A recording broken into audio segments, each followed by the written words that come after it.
Hey, it's Clay, and this will be a video chart on ticker symbol ACB. We will take a look at the 30-minute time frame. Real quick, what do I mean by 30-minute in case maybe you're new to charts? Instead of each one of these candlesticks here representing 1 day's worth of price action, which is what you would normally see, each one represents 30 minutes. So while this here may look like several days worth of time, it's actually today's price action broken down into 30-minute time slices. I like through this time frame that does a good job of telling the quote-unquote story of the price, and then makes mapping out where levels of support and resistance a bit easier to see. Did this analysis on Tuesday, so that is where the green and red line annotations are coming from. So let's get some things updated here from the technical point of view. Now overall, today was a pretty boring day, and I don't say that in a bearish way at all. I just say it in kind of a context way, meaning I get it over the past several days. I can see people getting used to, well, there's a nice move upwards. There's a nice move upwards. There's a nice move upwards. There's a nice move upwards. And all of a sudden the price is just going sideways. So I get it. Yeah, it is kind of a quote unquote boring day. But boring, as long as those boring levels are happening at higher levels than previous boring periods, that's what you want to see. And that's exactly what's going on. So again, I'm just defining boring as the price essentially just going sideways. So here is the quote unquote boring period. Well, where's the last time it got kind of boring? Well, there's some sideways price action there.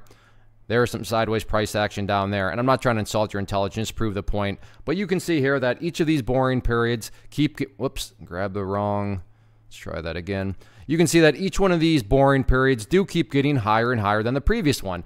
Or in other words, that's how long-term uptrends are constructed. So sure, today, think about that word, today, as in one day.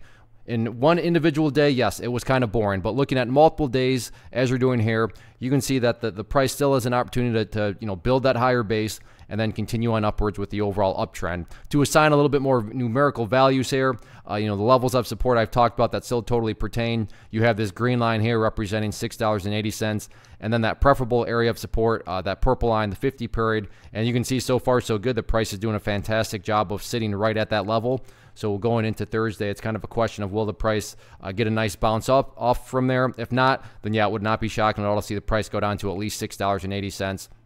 But like I said, it could go down to 680, and that would still give the overall chart plenty of opportunity to build and chip away at a higher base. In the event the price does get the bounce off from that purple line, then nothing has changed from the resistance point of view. $7.15, still that key level of resistance going forward. So all in all, yeah, like I said, a boring day but a healthy day. Still a couple days left this week, so let's see how this one continues to play out.